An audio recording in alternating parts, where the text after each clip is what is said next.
আসসালামু আলাইকুম বন্ধুরা। চলো আজকে আমরা একটা শিক্ষণীয় গল্প শুনি। ছোট্ট এক ছেলে ছিল প্রচণ্ড রাগী।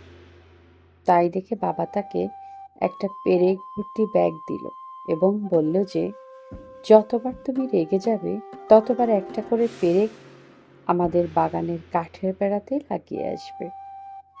প্রথম দিনেই ছেলেটিকে বাগানে গিয়ে ৩৭টি পেরেক মারতে হলো। পরের কয়েক সপ্তাহে ছেলেটি তার রাগকে কিছুটা নিয়ন্ত্রণে আনতে পারে। তাই প্রতিদিন কাঠে নতুন পেরেকের সংখ্যাও ধীরে ধীরে কমে এলো। সে বুঝতে পারল হাতুড়ি দিয়ে কাঠ বেড়ায় পেরেক বসানোর চেয়ে তার রাগকে নিয়ন্ত্রণ করে আনা অনেক বেশি সহজ। শেষ পর্যন্ত সেই দিনটি এলো যেদিন তাকে একটিও পেরেক মারতে হলো না। সে তার বাবাকে এই কথা জানালো। তার বাবা তাকে